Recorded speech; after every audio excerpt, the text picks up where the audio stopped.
A day in my life as a working baby girl.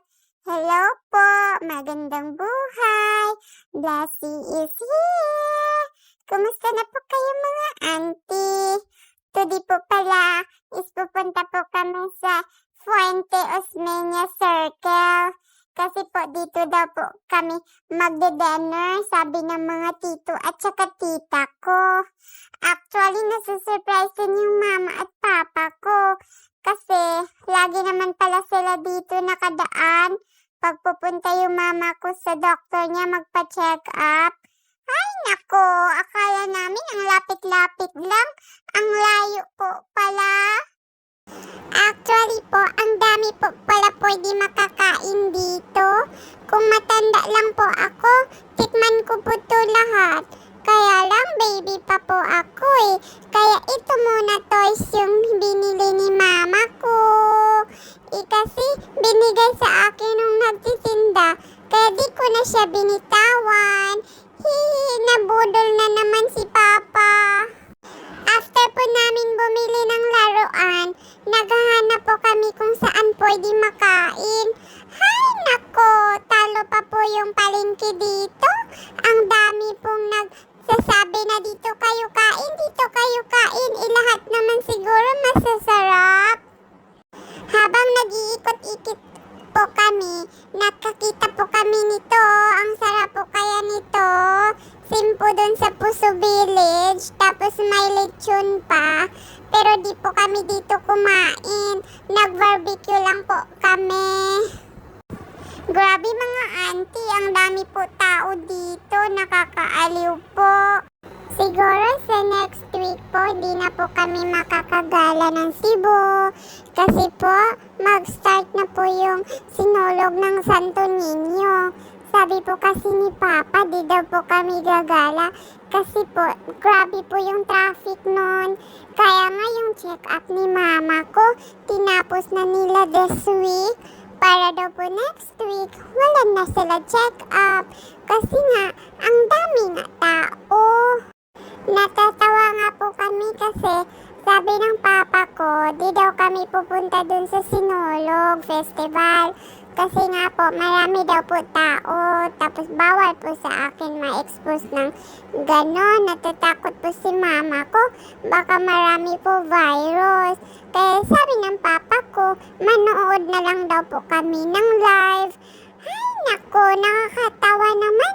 Kasi yung iba, dinadayo talaga nila yung Cebu para lang sa Sinulog. Pero kami na andito na sa Cebu, hindi na pupunta. Ha ha ha, nakakatawa naman po iyon. Sabi po ng mama ko, siguro by next year, pwede na daw po kami gagala doon. Kasi po, full na po yung vaccine ko. Sa ngayon po kasi may vaccine pa po ako eh. Kasi po dapat yung vaccine ko last December po matatapos na. Kaya lang, inubo po ako. Kaya di po ako binaksin ng pedya ko. Sabi po kasi ni Doc, bawal po. Kasi kailangan magamot muna yung ubo ko bago po ako i-vaccine. Alam niyo po mga auntie, may gusto po ako na laruan dito. Pero po ayaw po ni mama ako bilhan. Kasi po na may binili na daw po sila yung umiilaw-ilaw. Gusto ko nga po yung parang dog na lumalakad. Pero ayaw po ng mama ko kasi mahal nga daw po. Tapos itatapon ko lang din naman po pag ayaw ko na siya laruin. Kaya inaliw-aliw na lang po ako ng tita ko. Maganda naman po dito sa Fuente Circle. Kaya nga lang, napapagod na po yung mama ko kasi lagi lang siya nakatayo.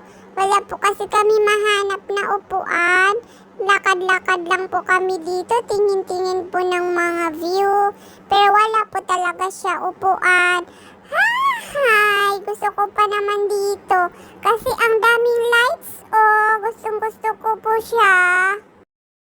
Bukod po sa maraming lights, maganda din po dito kasi ang dami-daming pagkain. Klase-klase po. Kung marami ka po pera, pwede mo po siya tikman lahat. Hihihihi. Kaya lang, Baka po sumakit yung tiyan niyo po. Kaya sabi ni Mama, uwi na lang daw po kami. Kasi wala naman po dito upuan. Tapos naman din po kami kumain. Busog na po kami.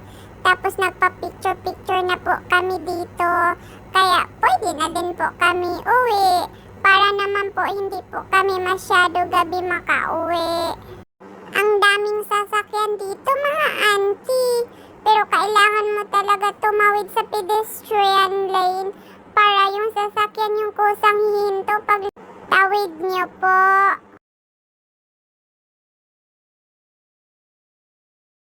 Ayan na po, pauwi na po kami. Kaya ingat na po kayo mga auntie. Hanggang dito na lang po. Thank you po for watching. Bye-bye.